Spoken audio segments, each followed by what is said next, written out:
नमस्कार दोस्तों, स्वागत है आप सभी का उद्घोष एकेडमी के ऑनलाइन प्लेटफॉर्म पे। मैं शशांक त्रिपाठी हाजिर हूँ संविधान सीरीज का अगला अध्याय लेकर के, जिसका नाम है प्रस्तावना। प्रस्तावना क्या होती है और प्रस्तावना में क्या क्या चीजें थी, उसके बारे में आज हम चर्चा करेंगे।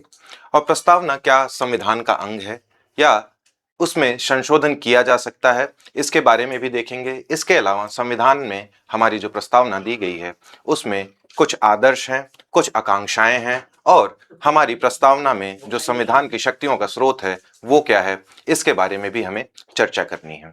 तो आज की क्लास हम यहीं से शुरू करते हैं। सबसे पहले ये जो आपको दिखाई दे रहा होगा, ये हमारे भारतीय संविधान की प्रस्तावना है, जिसमें जो पहला शब्द है वो क्या कहता है? वो कहता है कि हम भारत के लोग भारत को एक संपूर्ण प्रभुत्व संपन्न, समाजवादी, पंथ निरपेक्ष, लोकतांत्रिक गणराज्य बनाने के लिए तथा उसके समस्त नागरिकों को सामाजिक, आर्थिक, राजनीतिक न्याय, विचार अभिव्यक्ति, विश्वास, धर्म और उपासना की स्वतंत्रता, प्रतिष्ठा और अवसर की समानता प्राप्त कराने के लिए तथा उन सब में व्यक्ति की गरिमा, राष्ट्र की एकता और अखंडता सुनिश्चित करने वाली बंधुता बढ़ाने के लिए दृढ़ संकल्प होकर हम अपने इस संविधान सभा में आज दिनांक 26 नवंबर 1949 को एतद द्वारा इस संविधान को अंगीकृत, अधिनियमित और आत्मार्पित करते हैं। तो ये जो हमारा प्रस्तावना दिया गया है, इसमें अगर हम इस पूरे प्रस्तावना को डिवाइड करें तो सबसे पहले ये जो आपका टर्म है हम भारत के लोग, तो ये हम भारत के लोग क्या है? ये हमारी संविधान की जो शक्तियां प्रदान की गई हैं, जिस भी तरह की शक्ति हो, चाहे वो नागरिक की शक्ति हो या फिर वो किसी सरकार की अंग की शक्ति हो, चाहे वो विधायिका हुई, कार्यपालिका हुई या फिर न्यायपालिका हुई, तो उसकी जो शक्ति प्रदान की गई है उसका स्रोत कौन है? उसका स्रोत है हम भारत के लोग। यानी कि ये जो हमारा संविधान है वो जनता के द्वारा निर्मित है। फिर हम देखते हैं कि इसमें कुछ और शब्द दिए गए हैं, जैसे संपूर्ण प्रभुत्व संपन्न, जिसको हम संप्रभुता कहते हैं, समाजवाद, पंथ निरपेक्ष, लोकतंत्रात्मक गणराज्य। तो ये जो आपके 5 शब्द दिए गए हैं, ये हमारे संविधान के आदर्शों में गिने जाते हैं। संविधान के आदर्शों में ये गिने जाते हैं। फिर हम देखते हैं कि जो हमारे नागरिकों को कुछ आकांक्षाएं होंगी या कुछ इच्छाएं होंगी, जो चीजें हमें उन्हें प्रदान करनी है, जैसे कि न्याय, स्वतंत्रता, समानता, और हम आगे देखते हैं कि जो नागरिक हैं उनके बीच बंधुता की भावना और राष्ट्र की एकता और अखंडता को बनाए रखना। तो ये सारी चीजें जो आती हैं वो आपकी आती हैं, ये आकांक्षाओं में गिनी जाती हैं। फिर इसमें जो हमारा संविधान है उसको हम अधिनियमित कब करेंगे और अंगीकृत कब कर रहे हैं, उसकी डेट का भी वर्णन किया गया है। यानी कि 26 नवंबर 1949 को हमारा प्रस्तावना ये कहता है कि हम इस संविधान को अंगीकृत और आत्मार्पित करते हैं और इसके साथ ही हम इसको अधिनियमित करते हैं, यानी कि हम इसको लागू करते हैं। तो सबसे पहले जो ये प्रस्तावना है, जब हमने संविधान सभा के बारे में आप लोगों से चर्चा की थी, उस समय हमने आपको बताया था कि 13 दिसंबर 1946 को पंडित जवाहरलाल नेहरू एक उद्देश्य प्रस्ताव लेकर प्रस्तुत होते हैं, और उस उद्देश्य प्रस्ताव को जब वो प्रस्तुत करते हैं संविधान सभा में, तो वो उद्देश्य प्रस्ताव को 22 जनवरी 1947 को सर्वसहमति से पारित कर दिया जाता है, और यही आगे चल करके हमारे संविधान की प्रस्तावना का रूप लेता है। जो ये प्रस्तावना टर्म है या फिर ये जो हमारे सामने ये प्रस्तावना दिखाई दे रहा है, यह अवधारणा कहां से ली गई? जब हमने संविधान के स्रोतों के बारे में पढ़ा था तब हमने ये देखा था कि अमेरिका के संविधान से ये प्रस्तावना लिया गया था, परंतु हमारे संविधान में जो प्रस्तावना की भाषा है वो भाषा ऑस्ट्रेलिया के संविधान की जो प्रस्तावना दी गई है उस भाषा का उपयोग किया गया है। तो हम अपनी चर्चा को इसी से आगे बढ़ाते हैं। सबसे पहले हम ये जानते हैं कि प्रस्तावना क्या है। तो प्रस्तावना का अर्थ होता है परिचय, या फिर आप जब कोई किताब पढ़ते हैं या कोई लेखक जब कोई किताब लिखता है तो आपने देखा होगा कि उसके पहले या दूसरे पन्ने पे उसका कुछ एक्नॉलेजमेंट या प्रस्तावना दिया होता है, जिसमें वो लेखक उस उद्देश्य को बताता है कि उसमें आपको उस किताब में या पुस्तक में क्या क्या चीजें मिलने वाली हैं। तो इसमें जो हमारा ये प्रस्तावना है ये संविधान के अधिकार का स्रोत को बताती है, उसमें संविधान निर्माताओं के आदर्शों, लक्ष्यों और विजन को इंगित करती है कि वो किस तरह का संविधान हमारे भारत के जनता को प्रदान करना चाहते थे। फिर उसके बाद से हमने आपसे चर्चा की कि पंडित जवाहरलाल नेहरू ने उद्देश्य प्रस्ताव के रूप में इसे 13 दिसंबर 1946 को प्रस्तुत किया था और जिसे 22 जनवरी 1947 को सर्वसहमति से पारित कर दिया जाता है। फिर हमने आपसे यह भी चर्चा कर ली थी कि यह प्रस्तावना की अवधारणा अमेरिका के संविधान से ली गई थी और इसकी जो भाषा है वो ऑस्ट्रेलिया के संविधान से ली गई है। आगे हम देखते हैं, जो हमने अभी आपको 2 मिनट पहले बताया था कि जो हमारी प्रस्तावना में जो शुरुआत के शब्द हैं हम भारत के लोग, वही क्या है, वो हम भारत के लोग ही संविधान की शक्तियों का स्रोत है। तो इसका मतलब कि ये जो हमारा संविधान है वह एक प्रजातांत्रिक देश में भारत के लोग ही क्या होंगे, वो सर्वोच्च होंगे। फिर उसके बाद से हम देखते हैं कि अतः भारतीय जनता को जो अधिकार मिले हैं वो संविधान का आधार है, अर्थात दूसरे शब्दों में कहा जाए तो भारतीय जनता को समर्पित है। इससे आप क्या समझते हैं कि जो संविधान निर्मित हो रहा है वो संविधान को भारत के लोगों के द्वारा ही निर्मित किया जा रहा है। कैसे? जो संविधान सभा के सदस्य थे वो संविधान सभा के सदस्य भारत के लोगों के द्वारा ही निर्वाचित होकर गए थे, बेशक से वो अप्रत्यक्ष रूप से निर्वाचित हों या कुछ चुनिंदा लोगों के द्वारा निर्वाचित हों, परंतु वो निर्वाचित थे भारत के लोगों के द्वारा। तो संविधान की शक्ति जो है वो आपकी भारत के लोगों के द्वारा ही दी गई है। और दूसरी चीज, जब हम इसका आखिरी अधिनियमित करने वाला अंग पढ़ते हैं तो उसमें लिखा हुआ है कि हम इसे अंगीकृत, अधिनियमित और आत्मार्पित करते हैं, यानी भारत के लोग स्वयं को ही ये संविधान दे रहे हैं। तो ये इस तरह से हम इसको जब देखेंगे तो क्या होगा कि शक्ति जो है, शक्ति का स्रोत भी भारत के लोग हैं और समर्पित भी किसको है, भारत के लोगों को ही ये समर्पित है। फिर इसमें जो कुछ आदर्श निहित थे उसके बारे में भी हमने आपको बता दिया। आदर्श क्या थे? संप्रभुता, जिसको हम संपूर्ण प्रभुत्व संपन्न कहते हैं। संपूर्ण प्रभुत्व संपन्न से क्या तात्पर्य है आपका? संपूर्ण प्रभुत्व संपन्न कोई भी राज्य तब कहाएगा जब उसमें उसके आंतरिक मामलों में और बाह्य मामलों में यानी विदेशी मामलों के निर्णय लेने की शक्ति वहां के सरकार के पास होगी, यानी कि किसी भी मामले के निर्णय लेने के लिए वो किसी विदेशी शक्ति पर निर्भर नहीं है, तो वो संपूर्ण प्रभुत्व संपन्न या फिर संप्रभु राज्य कहलाता है। दूसरा कॉन्सेप्ट है आपका समाजवाद का। समाजवाद क्या होता है? समाजवाद एक ऐसा राज्य जिसमें राज्य के रिसोर्सेस पे, यानी कि वहां पे जो भी चीजें अवेलेबल हैं उसका स्वामित्व जो है वो किसके पास हो? उसका स्वामित्व राज्य के पास हो और राज्य के पास ही यह भी शक्ति हो कि उन रिसोर्सेस को वो किस तरह से वितरित करेगा लोगों के बीच में। तो ये हो गया आपका समाजवाद। फिर हम देखते हैं धर्मनिरपेक्ष। धर्मनिरपेक्ष क्या कहता है? धर्मनिरपेक्ष या पंथ निरपेक्ष जो शब्द है उसका मतलब ये होता है कि राज्य का अपना कोई धर्म नहीं होगा और राज्य सभी धर्मों को एक समान यानी एक नजर से देखेगा और एक समान या तो दूरी बना के रखेगा। यदि वो किसी धर्म के लिए कोई कार्य कर रहा है तो अगले धर्म के लिए भी उसको वही कार्य करना होगा। इसका मतलब ये हुआ कि धार्मिक आधार पर राज्य के नागरिकों के साथ किसी भी तरह का भेदभाव नहीं करेगा। फिर हमारे पास अगला कॉन्सेप्ट आता है जिसको हम कहते हैं लोकतंत्र। लोकतंत्र क्या होता है? जैसा कि आप शब्द ही देख रहे हैं, शब्द का मतलब है लोक और प्लस तंत्र। इसका मतलब हुआ एक ऐसा सिस्टम जो जनता के द्वारा बनाया गया हो और जनता के लिए बनाया गया हो। तो ये आपका क्या हो जाएगा? ये लोकतंत्र हो जाएगा।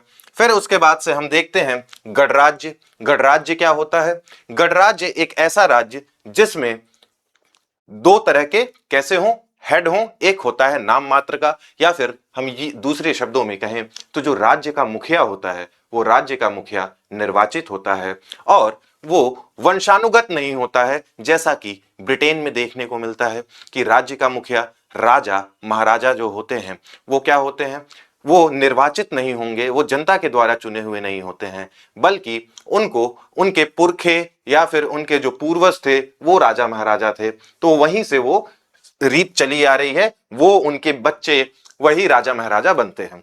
तो ऐसे क्षेत्र को हम गणराज्य नहीं कहते हैं जहां जो वंशानुगत क्रम में राज्य का मुखिया तय होता है। गणराज्य होने के लिए ये चीज आवश्यक है कि वहां का जो मुखिया होगा, जैसे कि भारत की हम चर्चा करें तो भारत में जो राज्य का मुखिया है वो कौन है? वो राष्ट्रपति है। तो राष्ट्रपति कैसे हैं भारत में? भारत में राष्ट्रपति का चुनाव होता है, चाहे वो प्रत्यक्ष चुनाव हो या अप्रत्यक्ष चुनाव हो, परंतु वो निर्वाचित होंगे और वंशानुगत यानी कि उनको पहले राजा महाराजा होने की कोई आवश्यकता नहीं है। तो इस प्रकार से हम देखें तो कोई भी व्यक्ति भारत में राष्ट्रपति बन सकता है, क्योंकि भारत एक गणराज्य है। तो ये तो कुछ आदर्श थे जो हमारे संविधान में दिए हुए हैं। इसी प्रकार जब हम देखेंगे कि आकांक्षाएं क्या क्या हैं, जो हमने आपको अभी थोड़ी देर पहले बताया था कि न्याय होना चाहिए, स्वतंत्रता होनी चाहिए, समानता होनी चाहिए, एकता और अखंडता होनी चाहिए, व्यक्ति की गरिमा होनी चाहिए और आपस में नागरिकों के बीच बंधुत्व की भावना होनी चाहिए। फिर हम देखते हैं कि इसका जो तीसरा हिस्सा है वो क्या कहता है? अधिनियमित खंड। तो उस अधिनियमित खंड में 26 नवंबर 1949 की दिनांक को दिया गया है और इसी दिन भारत के संविधान को अंगीकृत, अधिनियमित और आत्मार्पित किया जाता है। अब ये जो शब्द दिए हुए हैं इसके बारे में हम थोड़ी सी चर्चा कर लेते हैं।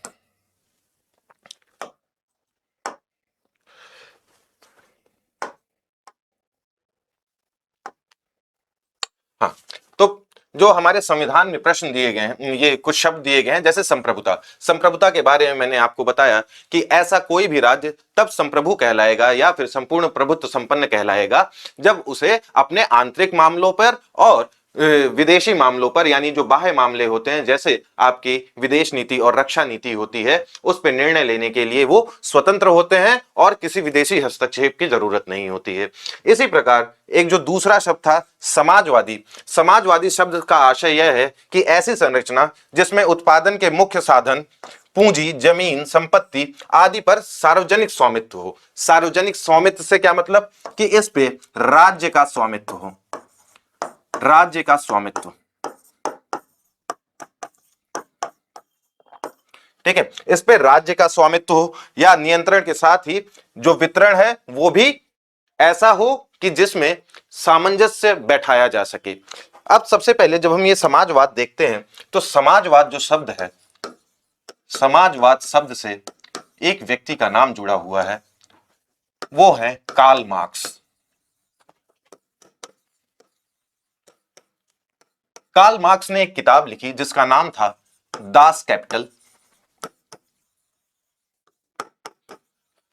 और इस समाजवाद यानी कि जिसको हम सोशलिज्म भी कहते हैं, सोशलिज्म, इसका उदय होता है कैपिटलिज्म से, जिसको पूंजीवाद बोला जाता है।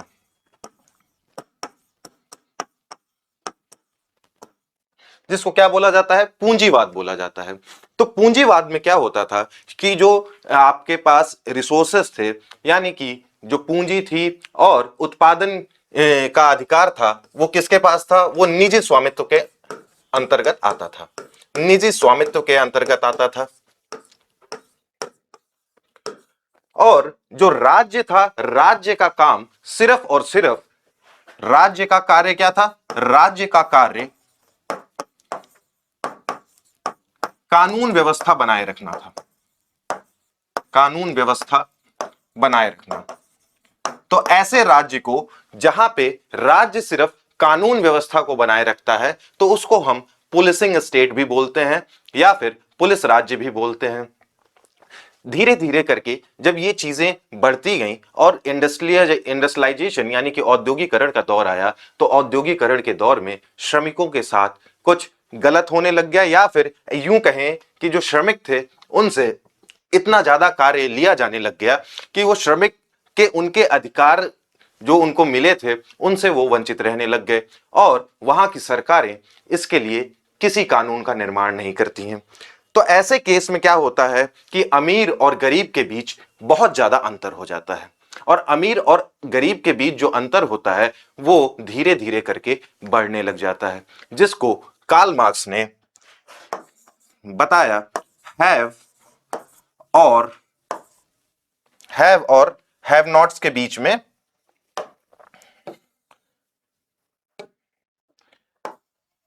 हैव एंड हैव नॉट्स,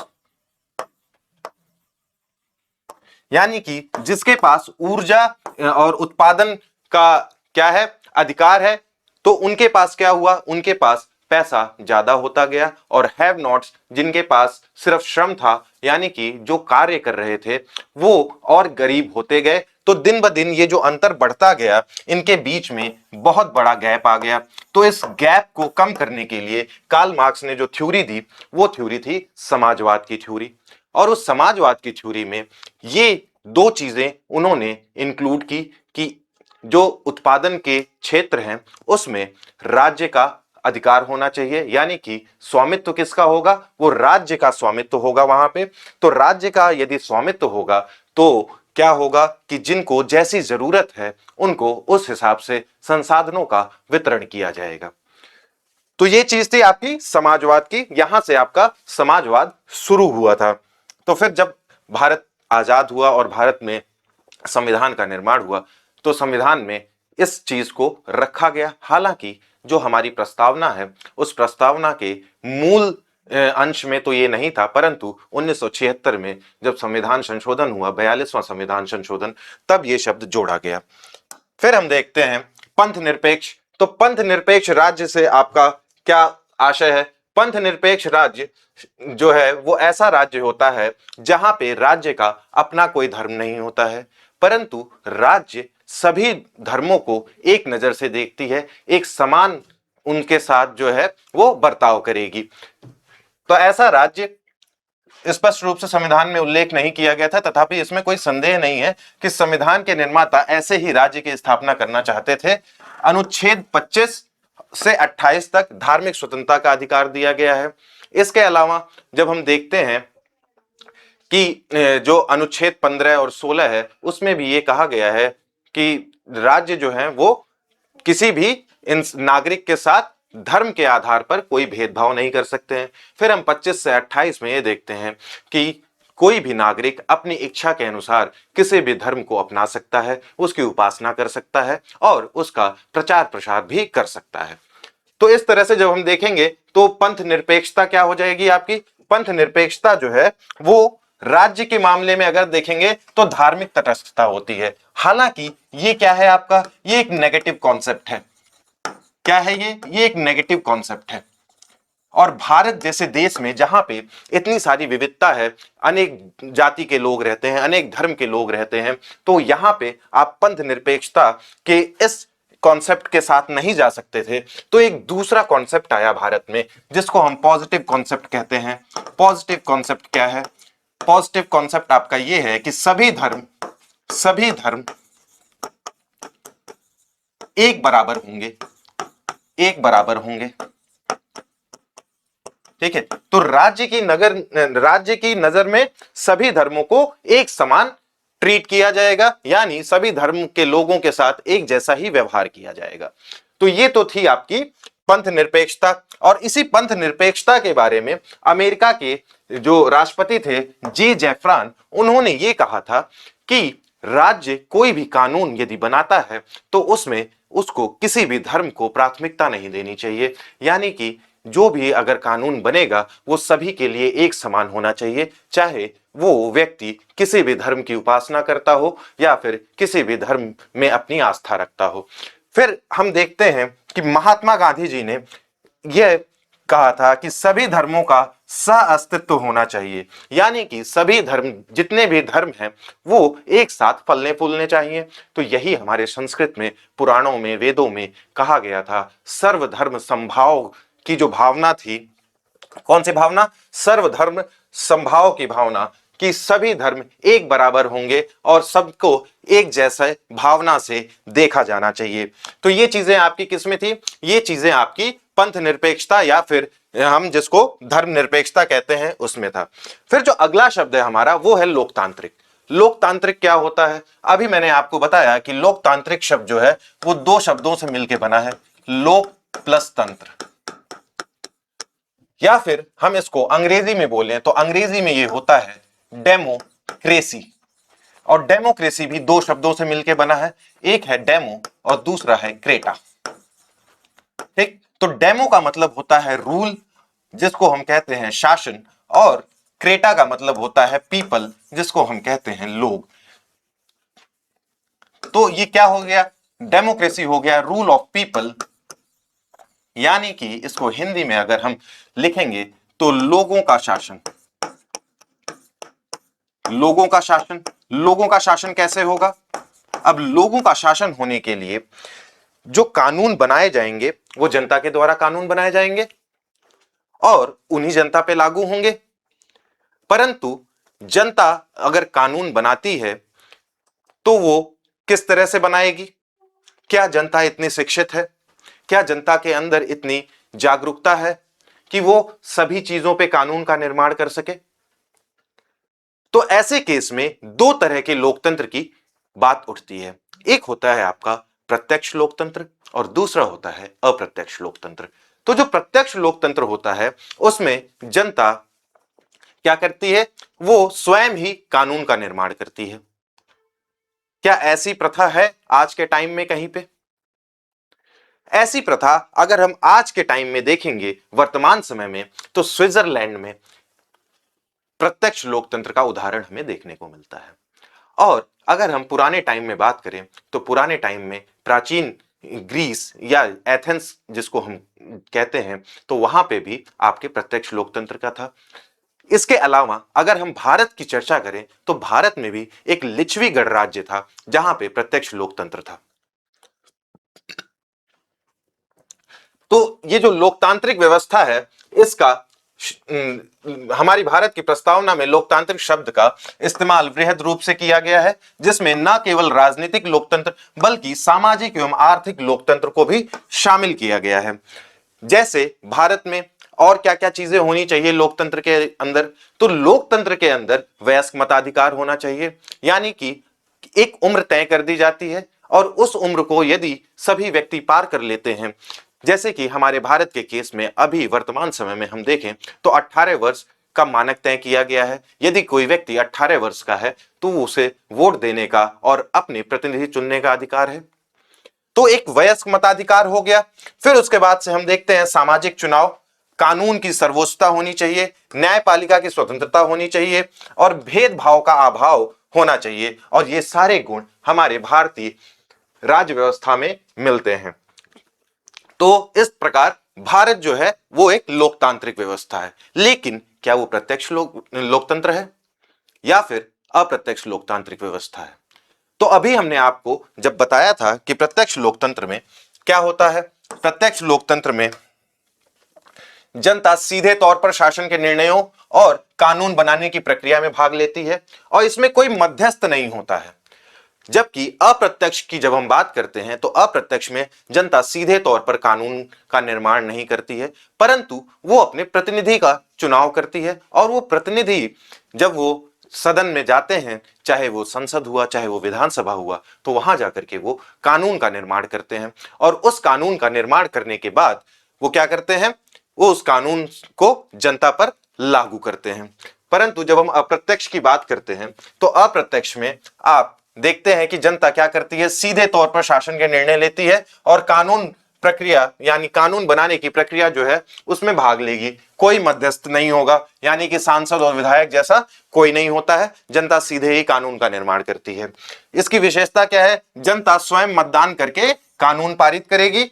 और इसका उदाहरण मैंने अभी आपको बताया था कि प्राचीन यूनान यानी कि एथेंस और वर्तमान में स्विट्जरलैंड के कुछ हिस्से जैसे कि कैंटन में है। इसके अलावा भारत के परिप्रेक्ष्य में मैंने आपको बताया था लिच्छवी गणराज्य, लिच्छवी गणराज्य,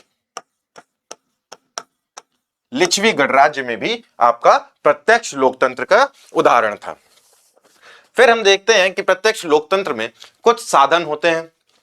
वो साधन क्या हैं प्रत्यक्ष लोकतंत्र के? तो प्रत्यक्ष लोकतंत्र में जनता अपनी शक्ति का प्रयोग 4 तरीकों से करती है। वो 4 तरीके क्या हैं? रेफरेंडम है, इनिशिएटिव है, रिकॉल है और प्लेबिसाइट है। तो सबसे पहले हम देखेंगे रेफरेंडम क्या होता है। रेफरेंडम जब सरकार किसी कानून यानी प्रस्तावित कानून या नीति को अंतिम निर्णय करने के लिए जनता के पास भेज दे। सरकार जो होती है, जो कुछ चुने हुए लोग होते हैं, वो किसी कानून का निर्माण करते हैं, फिर वो उस कानून का निर्माण करके उस पर जनता की प्रतिक्रिया जानने के लिए उसे जनता के पास भेज देती है। और वो जनता क्या करती है, वो जनता उस पर हां या ना में जवाब लिख के भेजती है। यदि हां वाले जवाब ज्यादा होते हैं, यानी कि बहुमत प्राप्त कर लेते हैं, तो वो कानून पारित हो जाता है। तो इसे हम रेफरेंडम कहते हैं। और दूसरी चीज है आपकी पहल, इनिशिएटिव। कोई व्यक्ति या उस देश का कोई भी नागरिक जहां पे प्रत्यक्ष लोकतंत्र है, वो कोई भी कानून ला करके सरकार के सामने रख सकता है और वो उस पे सरकार फिर कानून बनाने का निर्णय ले सकती है और फिर उसके बाद से वो रेफरेंडम के थ्रू उस पे अपनी जनता की प्रतिक्रिया ले सकती है। तो ये तो दो चीजें हो गई आपकी, जनमत संग्रह और पहल। जनमत संग्रह जिसको हम क्या कहते हैं, जनमत संग्रह जिसको हम रेफरेंडम कहते हैं, और पहल को हम इनिशिएटिव कहते हैं। फिर हम आते हैं रिकॉल पे। रिकॉल क्या होता है कि जनता ने किसी को चुना है और यानी कि किसी कार्यपालिका का सदस्य यानी किसी सरकारी अधिकारी को चुना है। अगर उस सरकारी अधिकारी का कार्य जनता को पसंद नहीं आ रहा है तो जनता चाहे तो उस पे वोट दे करके उसे अपने पद से हटा सकती है। तो ये तो हो गया रिकॉल। फिर हम देखते हैं प्लेबिसाइट। प्लेबिसाइट भी एक तरह का आपका जनमत संग्रह ही होता है और इसका उपयोग अक्सर किसी सार्वजनिक या राजनीतिक मुद्दे पर, जैसे सीमा विवाद, नए देश के गठन पर लोगों की राय जानने के लिए किया जाता है। एक चीज आपको एक फैक्ट बताते हैं। आप भारत में रह रहे हैं, भारत में कश्मीर भारत का अभिन्न अंग है, ये हम जानते हैं। परंतु कश्मीर में जो पाकिस्तान ऑक्युपाइड कश्मीर है, यानी कि कुछ हिस्सा जिसे पाकिस्तान ने कब्जा कर लिया है, तो जब यूनाइटेड नेशंस में ये सीमा विवाद यानी कश्मीर विवाद यूनाइटेड नेशंस में जाता है, संयुक्त राष्ट्र में, तो संयुक्त राष्ट्र वहां पे प्लेबिसाइट कराने की बात कहता है। परंतु प्लेबिसाइट कब होगा, उसके लिए भी कुछ आवश्यक और महत्वपूर्ण बातें, कुछ शर्तें रखी जाती हैं। वो शर्त यह है कि पाकिस्तान की सेना जब कश्मीर के क्षेत्र से पूरी तरह से हट जाए और भारत की सेना भी वहां से पीछे हट जाए और यूनाइटेड नेशन यानी कि संयुक्त राष्ट्र की निगरानी में वहां पे जनता के द्वारा एक जनमत संग्रह कराया जाए, प्लेबिसाइट कराया जाए, और उस प्लेबिसाइट में जो भी निर्णय आएगा, या कि वहां जो कश्मीर है वो पाकिस्तान के साथ रहना चाहता है, भारत के साथ रहना चाहता है, या फिर स्वतंत्र रहना चाहता है, वो निर्णय वहां की जनता के द्वारा किया जाना था। परंतु ऐसा संभव इसलिए नहीं हो पाया क्योंकि पाकिस्तान ने जो पाकिस्तान ऑक्युपाइड कश्मीर है उसको कभी खाली ही नहीं किया। तो ये कुछ चीजें हैं। तो ये प्रत्यक्ष आपके प्रत्यक्ष लोकतंत्र की क्या थी, चार साधन थे कि आप प्रत्यक्ष लोकतंत्र किस तरह से कर सकते हैं। अब प्रत्यक्ष लोकतंत्र कहां पे पॉसिबल है, कहां संभव हो सकता है, तो एक दार्शनिक थे जिनका नाम था रूसो। रूसो ने यह कहा था कि जहां पे भी जनसंख्या 10,000 या 10,000 के आसपास होगी वहां पे प्रत्यक्ष लोकतंत्र को लागू किया जा सकता है। यानी कि 10,000 जनसंख्या होने पर ही प्रत्यक्ष लोकतंत्र को लागू किया जा सकता है। यदि जनसंख्या ज्यादा है तो हम प्रत्यक्ष लोकतंत्र को लागू कर पाना वहां पे संभव नहीं है। इसलिए जहां पे भी लोकतंत्र में जनसंख्या ज्यादा है वहां पे हम अप्रत्यक्ष लोकतंत्र को देखते हैं और ज्यादातर देश अप्रत्यक्ष लोकतंत्र के माध्यम से ही कार्य करते हैं। अप्रत्यक्ष लोकतंत्र किस तरह से होता है उसके बारे में हम अभी जानेंगे। तो अप्रत्यक्ष लोकतंत्र सबसे लोकप्रिय रूप है लोकतंत्र का। इसमें जनता क्या करती है, अपने प्रतिनिधि को चुनती है जो उनकी ओर से संसद में कानून बनाते हैं और सरकार चलाते हैं। तो हमने जब आपको पहली क्लास में जब हम चर्चा कर रहे थे उस समय हमने आपको बताया था कि सरकार के 3 अंग होते हैं, विधायिका, कार्यपालिका और न्यायपालिका। विधायिका का क्या काम होता है, विधायिका का काम होता है कानून का निर्माण करना। फिर उसके बाद से कार्यपालिका बनती है उन्हीं विधायिका में से जब हम संसदीय प्रणाली की बात करेंगे। अगर हम नॉर्मली ऐसे देखें तो कार्यपालिका का काम होता है जो कानून संसद ने बनाया है उसको लागू करना, यानी उसको क्रियान्वित करना। और न्यायपालिका का कार्य होता है कि वो इस चीज को तय करे कि जो भी कानून बना है क्या वो न्याय संगत है या नहीं है, यानी कि जो संविधान में हमारे प्रावधान दिए गए हैं उनसे टकराव की स्थिति तो नहीं उत्पन्न कर रहा है। यदि टकराव की स्थिति उत्पन्न करेगा तो न्यायपालिका ये स्वतंत्र है कि वो चाहे तो उस कानून को शून्य घोषित कर सकती है। ठीक है, तो जब हम संसदीय प्रणाली की बात करते हैं तो इसमें जो लोकतंत्र है हमारा, अप्रत्यक्ष लोकतंत्र, जिसको हम प्रतिनिधि लोकतंत्र या फिर रिप्रेजेंटेटिव डेमोक्रेसी भी बोलते हैं, तो इसमें क्या होता है, इसमें दो तरह की चीजें हैं। एक आपका संसदीय प्रणाली है और दूसरा आपका अध्यक्षीय प्रणाली, जिसको हम प्रेसिडेंशियल सिस्टम बोलते हैं। ठीक है, तो संसदीय प्रणाली में इसमें कार्यपालिका और विधायिका संसद के प्रति उत्तरदायी होती हैं। हम जानते हैं, या फिर अगर नहीं भी जानते हैं तो हम आगे जब केंद्र की सरकार पढ़ेंगे, जिसमें हम लोकसभा, राज्यसभा, ये सारी चीजें पढ़ेंगे, तो उस समय हम विस्तार से चर्चा करेंगे कि जो हमारी विधायिका होती है यानी कि और कार्यपालिका होती है, तो कार्यपालिका में कौन आता है, कार्यपालिका में प्रधानमंत्री और उनके मंत्रिपरिषद आते हैं। इसके अलावा जो सरकारी अधिकारी होते हैं, आईएएस पीसीएस, वो भी आते हैं। लेकिन जो प्रधानमंत्री और मंत्रिपरिषद होता है उसको हम अस्थायी कार्यपालिका के रूप में जानते हैं। और ये जो अस्थायी कार्यपालिका होती है यह सदन के प्रति सामूहिक रूप से उत्तरदायी होती है। और कौन से सदन के प्रति, अगर हम स्पेसिफिकली बात करें तो ये लोकसभा के प्रति सामूहिक रूप से उत्तरदायी होती है। ठीक है, और संसदीय प्रणाली में दो प्रमुख होते हैं। एक नाम मात्र का प्रमुख होता है जिसे हम भारत के परिप्रेक्ष्य में राष्ट्रपति कहते हैं, और ये राज्य का मुखिया होता है। और दूसरा होता है वास्तविक प्रमुख, और वास्तविक प्रमुख कौन होता है, प्रधानमंत्री होता है, जो किसका मुखिया होता है, वो सरकार का मुखिया होता है। ठीक है, तो इस प्रकार की संसदीय प्रणाली में हम देखते हैं कि भारत है, ब्रिटेन है, जर्मनी है, ये कैसे हैं आपके, ये आपके अप्रत्यक्ष लोकतंत्र है, परंतु यहां पे संसदीय प्रणाली को अपनाया जाता है। इसके बाद जो दूसरा है वो आपका अध्यक्षीय प्रणाली है, जिसको हम प्रेसिडेंशियल सिस्टम बोलते हैं। प्रेसिडेंशियल सिस्टम में राज्य और सरकार दोनों का मुखिया कौन होगा, दोनों का मुखिया राष्ट्रपति होता है। इसका मतलब कि राष्ट्रपति के पास सारी पावर होती है। और जब हमने आपको विशेषताएं पढ़ाई थी उस समय हमने आपको बताया था कि जो अध्यक्षीय प्रणाली होती है, अध्यक्षीय प्रणाली में जनता के द्वारा राष्ट्रपति को डायरेक्ट चुना जाता है और राष्ट्रपति ही विधायिका का भी चुनाव करती है। परंतु विधायिका के सदस्य किसमें नहीं हो सकते हैं, मंत्रिपरिषद में नहीं हो सकते हैं। लेकिन संसदीय प्रणाली में इसके ठीक विपरीत है। और संसदीय प्रणाली में क्या होता है कि विधायिका में से ही कुछ लोग चुन करके वो कार्यपालिका में जाते हैं, अस्थायी कार्यपालिका में, यानी कि मंत्रिपरिषद के जो सदस्य होंगे वो विधायिका के भी सदस्य होंगे। परंतु अध्यक्षीय प्रणाली में इसके ठीक विपरीत है।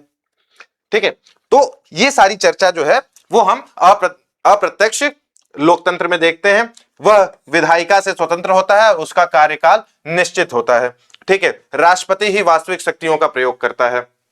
इसके उदाहरण में क्या हो गया, इसके उदाहरण में आपका यूएसए, फ्रांस। ठीक है, तो ये सारी चीजें इसके उदाहरण में आती हैं। फिर हम देखते हैं कि भारत में अप्रत्यक्ष लोकतंत्र क्यों है।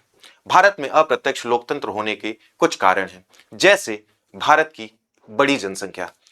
आज के समय में हम जानते हैं कि भारत विश्व का सबसे ज्यादा आबादी वाला देश है, यानी कि सबसे ज्यादा जनसंख्या कहां पे है, वो भारत में है।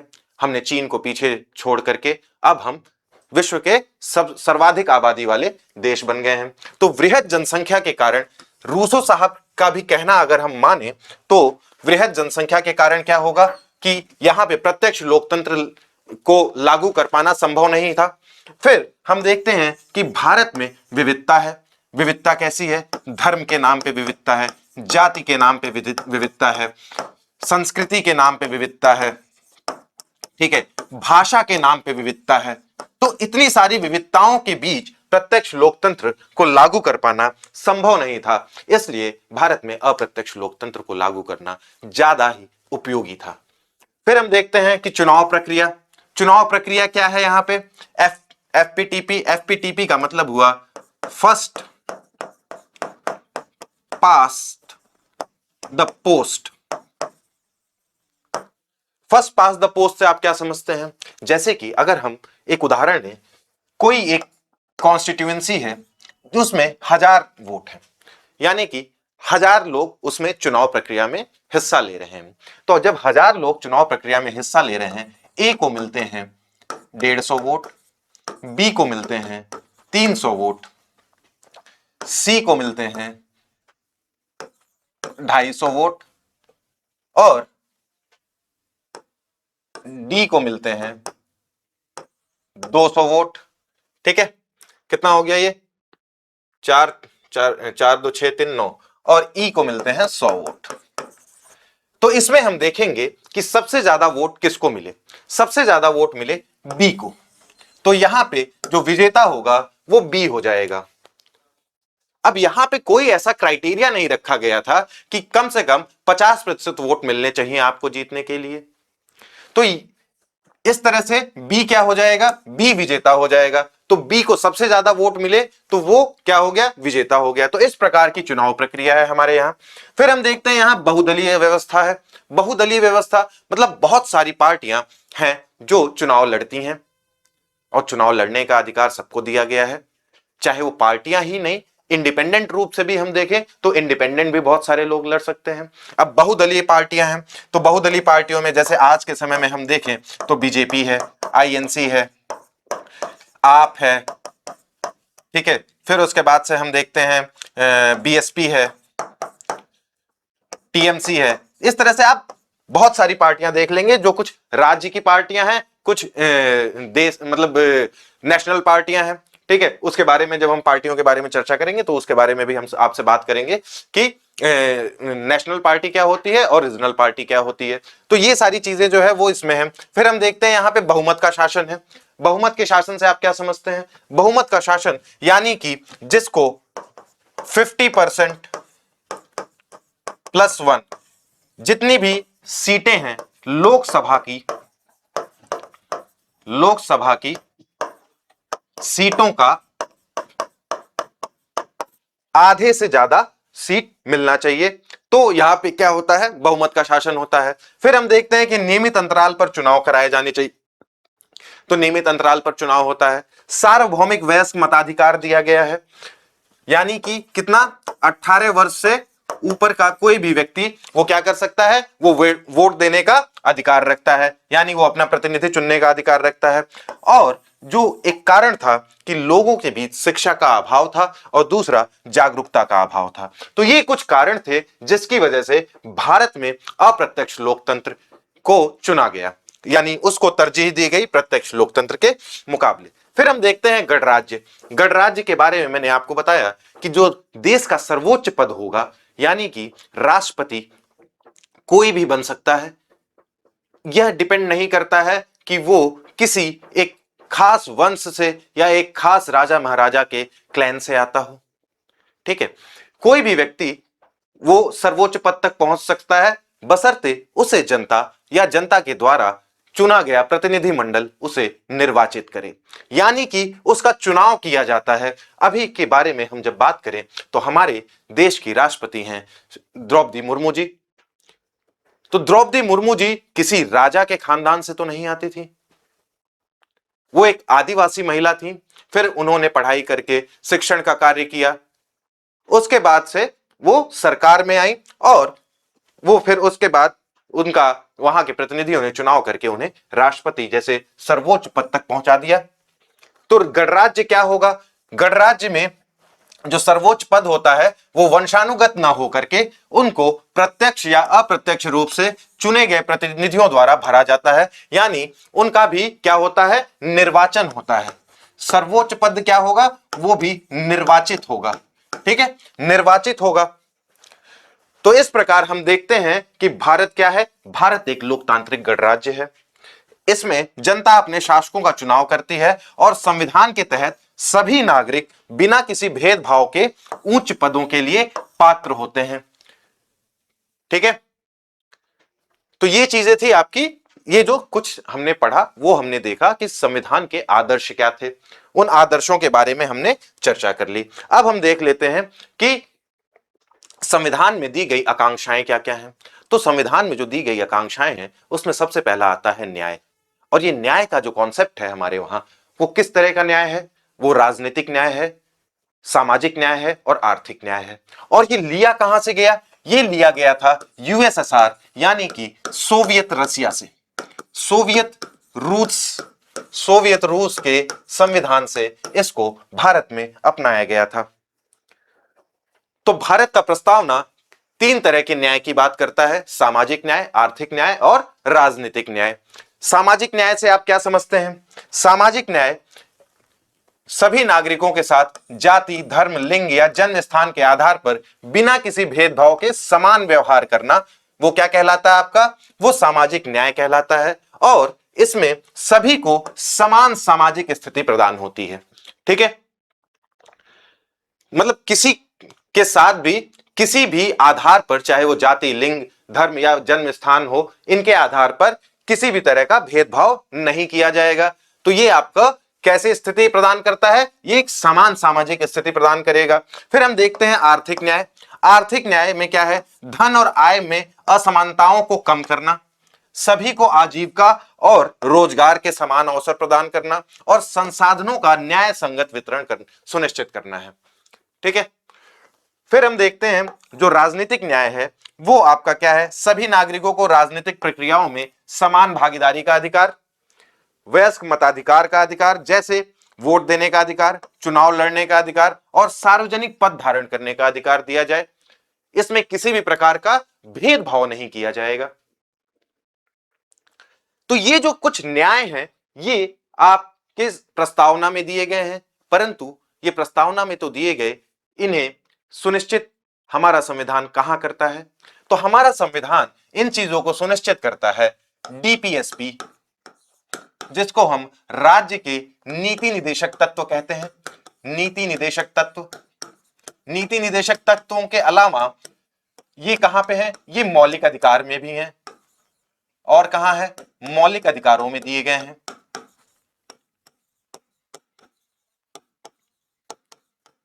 ठीक है, तो जो न्याय का कॉन्सेप्ट है ये हमने सोवियत रशिया से लिया। और न्याय, तीन तरह के न्याय प्रदान करने की बात कही गई, सामाजिक न्याय, आर्थिक न्याय और राजनीतिक न्याय। और ये हमारे संविधान के अंदर नीति निदेशक तत्वों में और मौलिक अधिकारों में दिया गया है। ठीक है, फिर हम देखते हैं स्वतंत्रता। स्वतंत्रता क्या है? कितने तरह की स्वतंत्रता? 5 तरह की स्वतंत्रता हमारे संविधान में दी गई है। विचारों की स्वतंत्रता, अभिव्यक्ति की स्वतंत्रता, उपासना की स्वतंत्रता, फिर उसके बाद से हम देखते हैं कि आपका आस्था की स्वतंत्रता और विश्वास की स्वतंत्रता। तो ये जो पहलू हैं आपके, विचार की स्वतंत्रता और अभिव्यक्ति की स्वतंत्रता, यानी कोई भी व्यक्ति अपने विचार रख सकता है और उन्हें व्यक्त करने की उसे स्वतंत्रता है, उसे आजादी है। फिर उन्हें वो अभिव्यक्त भी कर सकता है, चाहे वो लिखित माध्यम से अभिव्यक्त करे, मौखिक रूप में अभिव्यक्त करे, या फिर आज के टाइम में हम देखें तो सोशल मीडिया में उसको अभिव्यक्त कर सकता है, न्यूज में अभिव्यक्त कर सकता है। सोशल मीडिया जैसे फेसबुक और इंस्टाग्राम, ये सारी चीजें जो आजकल चल रही हैं, उस पर भी अपनी विचारों की अभिव्यक्त कर सकता है। तो ये आपको किस में मिलता है? ये हमारे संविधान के मौलिक अधिकारों में, मौलिक अधिकारों में मिलेगा। और मौलिक अधिकार में कौन से मौलिक अधिकार है? ये स्वतंत्रता का अधिकार अनुच्छेद 19(a)(1) में मिलता है आपको ये। फिर हम देखते हैं विश्वास की स्वतंत्रता, आस्था की स्वतंत्रता और उपासना की स्वतंत्रता, यानी जो भारत का नागरिक है वो किसी भी धर्म को मान सकता है, किसी भी धर्म में अपनी आस्था जाहिर कर सकता है और उस धर्म की धार्मिक रीति रिवाजों को अपना सकता है, यानी कि पूजा पाठ करने की उसको स्वतंत्रता है, आजादी है। तो ये चीजें आपको कहां दी गई हैं? अनुच्छेद 25 में। ये भी आपके मौलिक अधिकार में है, अनुच्छेद 25 में इसको दिया गया है। जब हम मौलिक अधिकार का चैप्टर पढ़ेंगे तो उस टाइम पे हम आपको इसको विस्तार से बताएंगे। ठीक है, चलिए आगे बढ़ते हैं। फिर हम देखते हैं कि समानता का अधिकार है, यानी कि हमारे जो नागरिक हैं उनको समानता है, उन सबके बीच एक समान रूप से कानून उनको समान रूप से देखेगा। जैसे कि अनुच्छेद 15 और 16 में क्या है? प्रतिष्ठा की समानता है।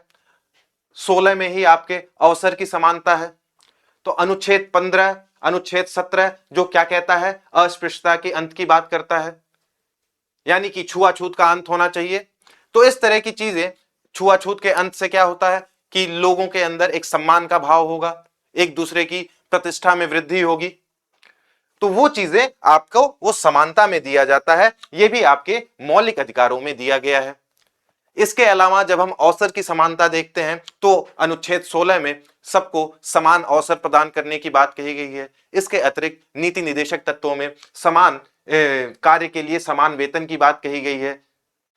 तो इसमें किसी भी प्रकार का भेदभाव नहीं हो सकता है। तो ये सारी चीजें हम किस में देखते हैं? समानता में देखते हैं।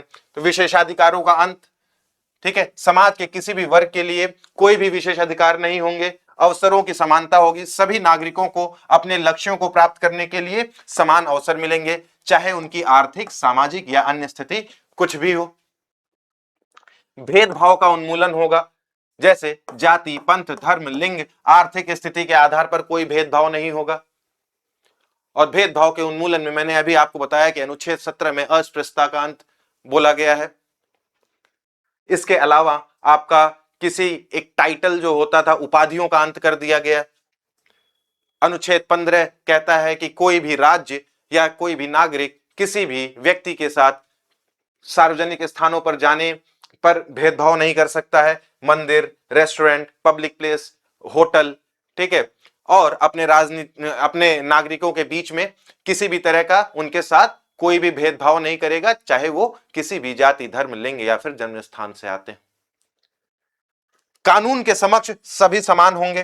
कानून के समक्ष समानता ये किसमें दिखाया गया है? अनुच्छेद 14 में। अनुच्छेद 14 में है, ठीक है। तो ये समानता का कुछ अधिकार था। फिर हम देखते हैं बंधुत्व की भावना। बंधुत्व की भावना होने से क्या होगा? आपस में नागरिकों के बीच भाईचारे का भावना बढ़ेगा, और अगर भाईचारे से रहेंगे तो उससे राष्ट्र की एकता और अखंडता बनी रहेगी। इसके अलावा व्यक्ति की गरिमा भी जो है वो बनी रहती है, ठीक है। तो इस तरह के कुछ हमें बंधुत्व के अधिकार दिए हैं। भाईचारे की भावना, सभी नागरिकों के बीच एक दूसरे के प्रति प्रेम और सम्मान का भाव होना चाहिए। एकता और अखंडता, राष्ट्र की एकता और अखंडता को बनाए रखने के लिए सामाजिक सद्भाव आवश्यक है, जिसे बंधुत्व क्या करता है? सुनिश्चित करता है। व्यक्ति की गरिमा को बरकरार रखना है हमें, यह हर व्यक्ति के सम्मान को सुनिश्चित करेगा। विविधता में एकता जैसा पॉइंट है कि भारत जैसे विविधतापूर्ण देश में विभिन्न समुदायों के बीच यदि बंधुत्व की भावना को हम बढ़ावा देंगे तो उनके बीच सद्भाव और एकजुटता पैदा होगी। फिर मौलिक कर्तव्यों में भी इसका जिक्र किया गया है।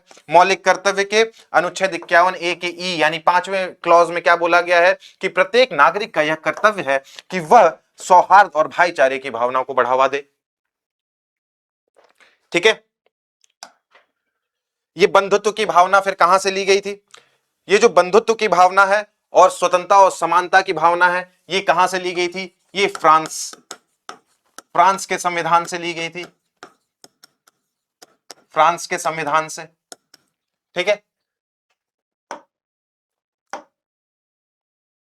तो ये हो गया आपका। फिर हम देखते हैं अधिनियमित कब हुआ था। ये हमने आपको बताया कि 26 नवंबर 1949 को हमारा संविधान अधिनियमित होता है। और इसी समय पे क्या होगा कि हमारा जो संविधान 26 नवंबर 1949 को जब अधिनियमित होता है तो उस समय पे संविधान सभा के कुल 299 में से 284 सदस्यों ने इस पर हस्ताक्षर किए, और उनमें से 8 महिला सदस्य थी। अब हम एक टॉपिक पे आते हैं जो हमने पहले छोड़ दिया था, वो है कि क्या प्रस्तावना संविधान का हिस्सा है या नहीं है।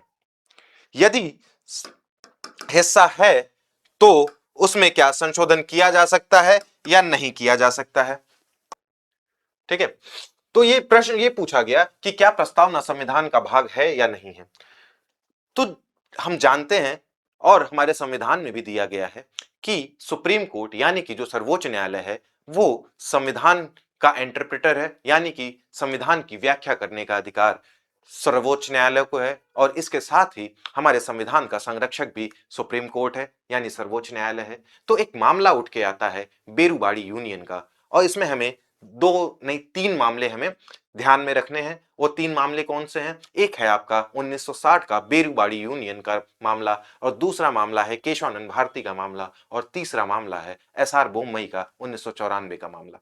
तो सबसे पहले हम जब बेरूबारी यूनियन के केस के बारे में चर्चा करते हैं, तो बेरूबारी एक जगह थी जो भारत और पाकिस्तान के सीमा के बीच एक विवाद की स्थिति को उत्पन्न कर रहा था, और उस विवाद की स्थिति को उत्पन्न कर रहा था।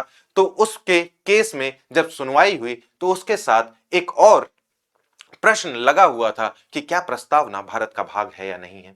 तो 1960 के बेरूबाड़ी यूनियन के केस में 7 जजों की एक संवैधानिक बेंच बैठती है, एक संवैधानिक पीठ बैठती है, और वो 4-3 से निर्णय लेती है कि प्रस्तावना हालांकि हमारे संविधान निर्माताओं के मस्तिष्क की कुंजी है, यानी वो ये बताना चाहती है कि हमारे संविधान निर्माता किस तरह का संविधान भारत को देना चाहते थे, परंतु वो संविधान का भाग नहीं है।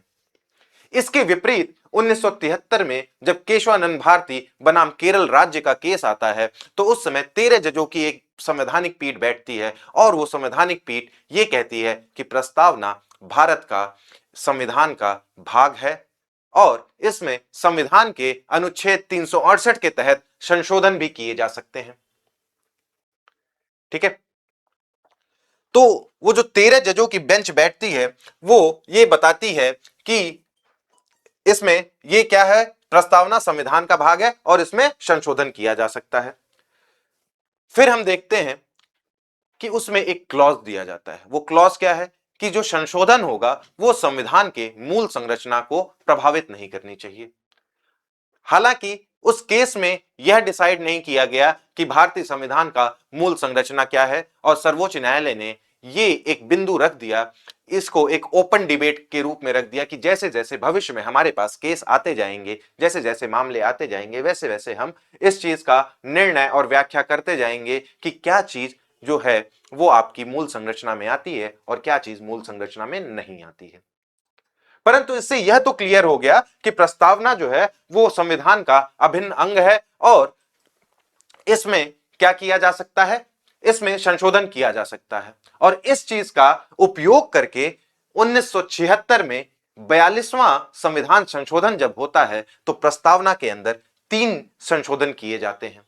जब हम 1976 से पहले का संविधान देखते हैं, यानी संविधान की प्रस्तावना देखते हैं, तो उसमें हम देखते हैं कि यहां पे 3 शब्द दिए गए थे आदर्शों में। कौन से? सोवरेन, डेमोक्रेटिक और रिपब्लिक। परंतु यहां पर सोशलिस्ट और सेकुलर जैसे शब्द नहीं थे। इसके अलावा जब हम इसकी बात करते हैं, इसके आकांक्षाओं की यानी एस्पिरेशंस की, तो हम यहां देखते हैं कि जो बंधुत्व है वो क्या करेगा, वहां पे लिखता है कि dignity of individual and unity of the nation. यहां पे इंटीग्रिटी शब्द का इस्तेमाल नहीं था।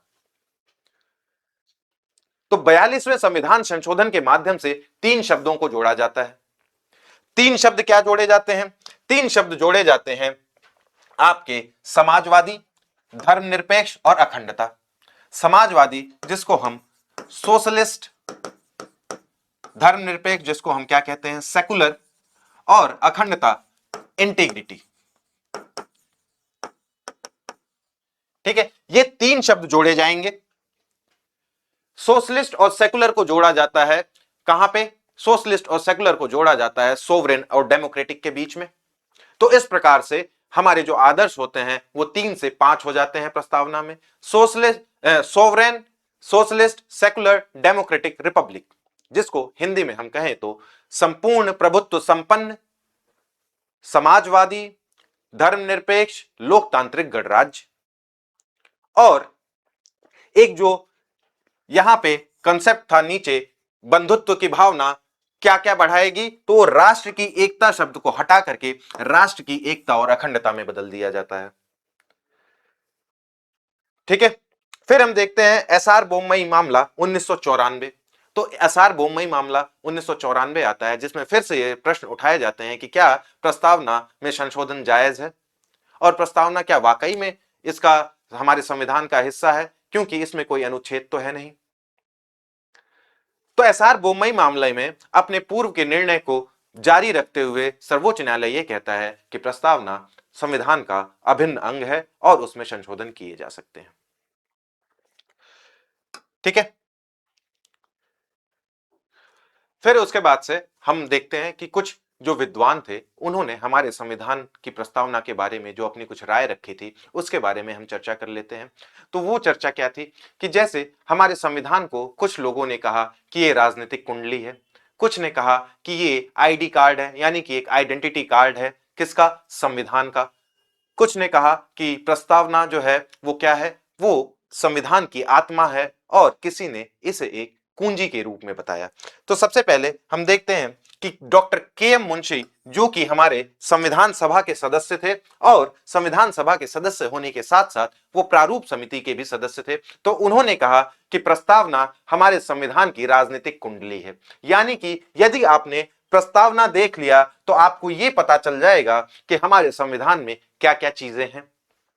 इसके अलावा एन ए पालकीवाला, जो कि एक बहुत बड़े वकील थे, अधिवक्ता थे, उन्होंने कहा कि ये संविधान का पहचान पत्र है। जिस प्रकार एक आइडेंटिटी कार्ड आपके बारे में सारी चीजें बता देता है, वैसे ही जो भारत के संविधान की प्रस्तावना है वो संविधान के बारे में सारी चीजें को जाहिर कर देगा, या सारी चीजें आप उससे जान सकते हैं। इसी तरह से ठाकुर भार्गव दास ने कहा कि संविधान की आत्मा है। जिस प्रकार एक शरीर के लिए एक आत्मा आवश्यक है, और यदि आत्मा नहीं हो तो इंसान का शरीर मृत हो जाता है, उसी प्रकार से एक संविधान के लिए जो प्रस्तावना है वो उसकी आत्मा का कार्य करती है। यदि प्रस्तावना ना हो तो वो संविधान मृत हो सकता है। और एक अंग्रेजी यानी कि एक ब्रिटिश विद्वान थे, उन्होंने कहा कि ये जो प्रस्तावना है वो संविधान की कुंजी है और संविधान एक ताला है। यदि आपको संविधान के बारे में जानना है तो आपको इस प्रस्तावना रूपी कुंजी से उस ताले को खोलना होगा। यानी कि आपको संविधान के बारे में जानने के लिए आप उसकी प्रस्तावना से सारी जानकारी इकट्ठी कर सकते हैं। तो इस प्रकार कुछ चीजें थी जो हमारे संविधान की प्रस्तावना में थी। आशा करता हूं कि आप लोगों को समझ आया होगा, और इसी के साथ आज की क्लास यहां पे खत्म होती है। हम फिर मिलेंगे अगले टॉपिक में, जो होगा अनुच्छेद और अनुसूचियां। धन्यवाद।